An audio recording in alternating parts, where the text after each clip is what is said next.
The envelope was covered with mud and unstamped. It bore the words, "To be handed to M. le Vicomte Raoul de Chagny," with the address in pencil. It must have been flung out in the hope that a passer-by would pick up the note and deliver it, which was what happened. The note had been picked up on the pavement of the Place de l'Opéra. Raoul read it over again with fevered eyes. No more was needed to revive his hope. The somber picture which he had for a moment imagined of a Christine forgetting her duty to herself made way for his original conception of an unfortunate, innocent child, the victim of imprudence and exaggerated sensibility. To what extent, at this time, was she really a victim? Whose prisoner was she? Into what whirlpool had she been dragged? He asked himself these questions with a cruel anguish, but even this pain seemed endurable beside the frenzy into which he was thrown at the thought of a lying and deceitful Christine. What had happened? What influence had she undergone? What monster had carried her off, and by what means? By what means, indeed, but that of music? He knew Christine's story. After her father's death, she acquired a distaste of everything in life, including her art. She went through the conservatoire like a poor soulless singing machine, and suddenly she awoke as though through the intervention of a god. The angel of music appeared upon the scene. She sang Margarita in Faust and triumphed. The angel of music. For 3 months, the angel of music had been giving Christine lessons. Ah, he was a punctual singing master, and now he was taking her for drives in the Bois. Raoul's fingers clutched at his flesh, above his jealous heart. In his inexperience, he now asked himself with terror what game the girl was playing. Up to what point could an opera singer make a fool of a good-natured young man quite new to love? Oh, misery! Thus did Raoul's thoughts fly from one extreme to the other. He no longer knew whether to pity Christine or to curse her, and he pitied and cursed her, turn and turn about. At all events, he bought a white domino. The hour of the appointment came at last. With his face in a mask trimmed with long, thick lace, looking like a Pierrot in his white wrap, the Vicomte thought himself very ridiculous. Men of the world do not go to the opera ball in fancy dress. It was absurd. One thought, however, consoled the Vicomte. He would certainly never be recognized. This ball was an exceptional affair, given some time before Shrovetide in honor of the anniversary of the birth of a famous draftsman, and it was expected to be much gayer, noisier, more bohemian than the ordinary masked ball. Numbers of artists had arranged to go, accompanied by a whole cohort of models and pupils who, by midnight, began to create a tremendous din. Raoul climbed the grand staircase at 5 minutes to 12, did not linger to look at the motley dresses displayed all the way up the marble steps, one of the richest settings in the world, allowed no facetious mask to draw him into a war of wits, replied to no jests, and shook off the bold familiarity of a number of couples who had already become a trifle too gay. Crossing the big crush-room and escaping from a mad whirl of dancers in which he was caught for a moment, he at last entered the room mentioned in Christine's letter. He found it crammed, for this small space was the point where all those who were going to supper in the rotunda crossed those who were returning from taking a glass of champagne. The fun here waxed fast and furious. Raoul leaned against a doorpost and waited. He did not wait long. A black domino passed and gave a quick squeeze to the tips of his fingers. He understood that it was she, and followed her. "Is that you, Christine?" he asked between his teeth. The black domino turned round promptly and raised her finger to her lips, no doubt to warn him not to mention her name again. Raoul continued to follow her in silence. He was afraid of losing her after meeting her again in such strange circumstances. His grudge against her was gone. He no longer doubted that she had nothing to reproach herself with, however peculiar and inexplicable her conduct might seem. He was ready to make any display of clemency, forgiveness, or cowardice. He was in love. And no doubt he would soon receive a very natural explanation of her curious absence. The black domino turned back from time to see if the white domino was still following. As Raoul once more passed through the great crush room, this time in the wake of his guide, he could not help noticing a group crowding around a person whose disguise, eccentric air, and gruesome appearance were causing a sensation. It was a man dressed all in scarlet, with a huge hat and feathers on the top of a wonderful death's head. From his shoulders hung a immense red velvet cloak, which trailed along the floor like a king's train. And on this cloak was embroidered, in gold letters, which everyone read and repeated aloud, "Don't touch me. I am Red Death, stalking abroad." Then one, greatly daring, did try to touch him, but a skeleton hand shot out of a crimson sleeve and violently seized the rash one's wrist, and he, feeling the clutch of the knuckle-bones, the furious grasp of death, uttered a cry of pain and terror. When Red Death released him at last, he ran away like a very madman, pursued by the jeers of the bystanders. It was at this moment that Raoul passed in front of the funereal masquerader, who had just happened to turn in his direction, and he nearly exclaimed, "The death's head of Perros-Guirec!" He had recognized him. He wanted to dart forward, forgetting Christine, but the black domino, who also seemed a prey to some strange excitement, caught him by the arm and dragged him from the crush room, far from the mad crowd through which Red Death was stalking. The black domino kept on turning back, and apparently on 2 occasions saw something that startled her, for she hurried her pace and Raoul's as though they were being pursued. They went up 2 floors. Here, the stairs and corridors were almost deserted. The black domino opened the door of a private box and beckoned to the white domino to follow her. Then Christine, whom he recognized by the sound of her voice, closed the door behind them and warned him, in a whisper, to remain at the back of the box and on no account to show himself. Raoul took off his mask. Christine kept hers on, and when Raoul was about to ask her to remove it, he was surprised to see her put her ear to the partition and listen eagerly for a sound outside. Then she opened the door ajar, looked out into the corridor, and, in a low voice, said, "He must have gone up higher." Suddenly she exclaimed, "He is coming down again." She tried to close the door, but Raoul prevented her, for he had seen, on the top step of the staircase that led to the floor above, a red foot, followed by another. And slowly, majestically, the whole scarlet dress of Red Death met his eyes, and he once more saw the death's head of Perros-Guirec. "It's he!" he exclaimed. "This time he shall not escape me!"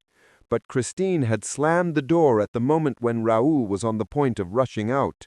He tried to push her aside. "Whom do you mean by he?" she asked in a changed voice. "Who shall not escape you?" Raoul tried to overcome the girl's resistance by force, but she repelled him with a strength which he would not have suspected in her. He understood, or thought he understood, and at once lost his temper. "Who?" he repeated angrily. "Why he, the man who hides behind that hideous mask of death, the evil genius of the churchyard at Perros, Red Death. In a word, madam, your friend, your angel of music. But I shall snatch off his mask, as I shall snatch off my own, and this time we shall look each other in the face, he and I, with no veil and no lies between us, and I shall know whom you love and who loves you." He burst into a mad laugh, while Christine gave a disconsolate moan behind her velvet mask. With a tragic gesture, she flung out her 2 arms, which fixed a barrier of white flesh against the door. "In the name of our love, Raoul, you shall not pass." He stopped. What had she said? In the name of their love? Never before had she confessed that she loved him. And yet she had had opportunities enough. Pooh! Her only object was to gain a few seconds. She wished to give the Red Death time to escape. And in accents of childish hatred he said, "You lie, madam, for you do not love me, and you have never loved me. What a poor fellow I must be to let you mock and flout me as you have done. Why did you give me every reason for hope at Paros? For honest hope, madam, for I am an honest man, and I believed you to be an honest woman, when your only intention was to deceive me. Alas, you have deceived us all. You have taken a shameful advantage of the candid affection of your benefactress herself, who continues to believe in your sincerity while you go about the opera ball with Red Death. I despise you." And he burst into tears. She allowed him to insult her. She thought of but one thing, to keep him from leaving the box. "You will beg my pardon one day for all those ugly words, Raoul, and when you do, I shall forgive you." He shook his head. "No, no, you have driven me mad. When I think that I only had one object in life, to give my name to an opera wench." "Raoul, how can you? I shall die of shame." "No, dear, live," said Christine's grave and changed voice. "And goodbye. Goodbye, Raoul." The boy stepped forward, staggering as he went. He risked one more sarcasm. "Oh, you must let me come and applaud you from time to time." "I shall never sing again, Raoul." "Really?" he replied, still more satirically. "So he is taking you off the stage. I congratulate you. But we shall meet in the Bois one of these evenings." "Not in the Bois nor anywhere, Raoul. You shall not see me again." "May one ask at least to what darkness you are returning? For what hell are you leaving, mysterious lady, or for what paradise?" "I came to tell you, dear, but I can't tell you now. You would not believe me. You have lost faith in me, Raoul. It is finished." She spoke in such a despairing voice that the lad began to feel remorse for his cruelty. "But look here," he cried, "can't you tell me what all this means? You are free. There is no one to interfere with you. You go about Paris. You put on a domino to come to the ball. Why do you not go home? What have you been doing this past fortnight? What is this tale about the angel of music which you've been telling Mamma Valerius? Someone may have taken you in, played upon your innocence. I was a witness to it myself at Paros, but you know what to believe now. You seem to me quite sensible, Christine. You know what you're doing. And meanwhile, Mamma Valerius lies waiting for you at home and appealing to your good genius. Explain yourself, Christine, I beg of you. Anyone might have been deceived as I was. What is this farce?" Christine simply took off her mask and said, "Dear, it is a tragedy." Raoul now saw her face and could not restrain an exclamation of surprise and terror. The fresh complexion of former days was gone. A mortal pallor covered those features once distinguished by its delicacy and tinkered tenderness. Features which he had known so charming and so gentle, and sorrow had furrowed them with piteous lines and traced dark and unspeakably sad shadows under her eyes. My dearest, he moaned, holding out his arms. "You promised to forgive me." "Perhaps, some day, perhaps," she said, resuming her mask, and she went away, forbidding him with a gesture to follow her. He tried to disobey her, but she turned round and repeated her gesture of farewell with such authority that he dared not move a step. He watched her till she was out of sight. Then he also went down among the crowd, hardly knowing what he was doing, with throbbing temples and an aching heart. And as he crossed the dancing floor, he asked if anybody had seen Red Death. Yes, everyone had seen Red Death, but Raoul could not find him, and at 2 o'clock in the morning he turned down the passage behind the scenes that led to Christine Daaé's dressing room. His footsteps took him to that room where he had first known suffering. He tapped at the door. There was no answer. He entered as he had entered when he looked everywhere for the man's voice. The room was empty. A gas jet was burning, turned down low. He saw some writing paper on a little desk. He thought of writing to Christine, but he heard steps in the passage. He had only time to hide in the inner room, which was separated from the dressing room by a curtain. Christine entered, took off her mask with a weary movement, and flung it on the table. She sighed and let her pretty head fall into her two hands. What was she thinking of? Of Raoul? No, for Raoul heard her murmur, "Poor Eric." At first he thought he must be mistaken. To begin with, he was persuaded that if anyone was to be pitied, it was he, Raoul. It would have been quite natural if she had said, "Poor Raoul," after what had happened between them. But shaking her head, she repeated, "Poor Eric." What had this Eric to do with Christine's sighs, and why was she pitying Eric when Raoul was so unhappy? Christine began to write, deliberately, calmly, and so placidly, that Raoul, who was still trembling from the effects of the tragedy that separated them, was painfully impressed. "What coolness," he said to himself. She wrote on, filling 2, 3, 4 sheets. Suddenly she raised her head and hid the sheets in her bodice. She seemed to be listening. Raoul also listened. Whence came that strange sound, that distant rhythm? A faint singing seemed to issue from the walls. Yes, it was as though the walls themselves were singing. The song became plainer. The words were now distinguishable. He heard a voice, a very beautiful, very soft, very captivating voice, but for all its softness, it remained a male voice. The voice came nearer and nearer.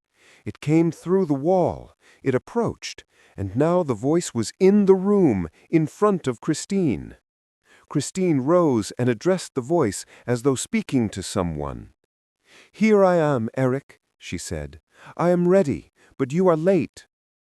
Raoul, peeping from behind the curtain, could not believe his eyes, which showed him nothing.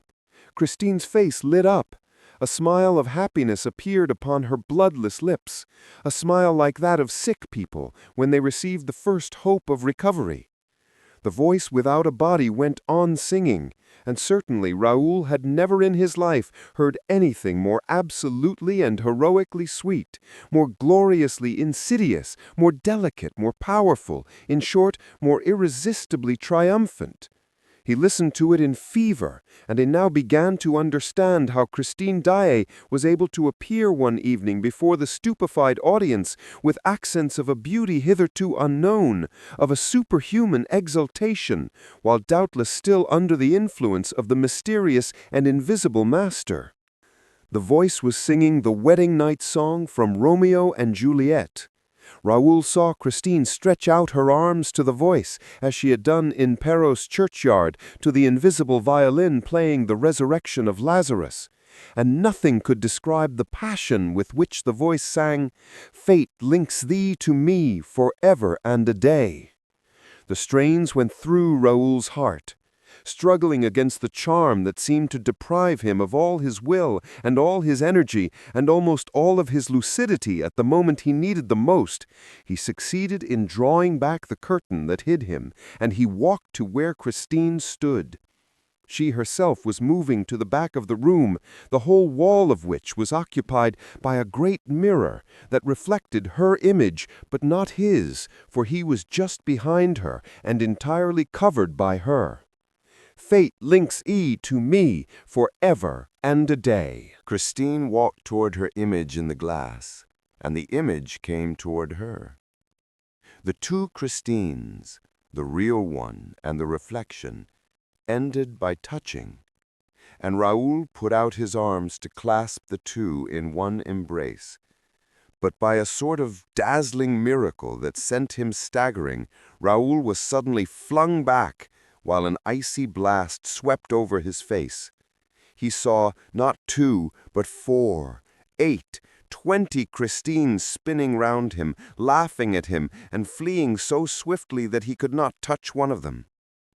At last, everything stood still again, and he saw himself in the glass. But Christine had disappeared. He rushed up to the glass. He struck at the walls. Nobody. And meanwhile the room still echoed with a distant, passionate singing. Fate links thee to me forever and a day. Which way had Christine gone? Which way would she return? Would she return? Alas, had she not declared to him that everything was finished? And was the voice not repeating, Fate links thee to me forever and a day? To me?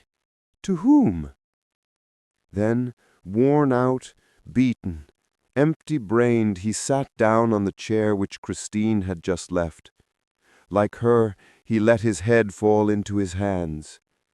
When he raised it, the tears were streaming down his young cheeks, real, heavy tears like those which jealous children shed, tears that wept for a sorrow which was in no way fanciful, but which is common to all the lovers on earth, and which he expressed aloud. "Who is this Eric?" he said.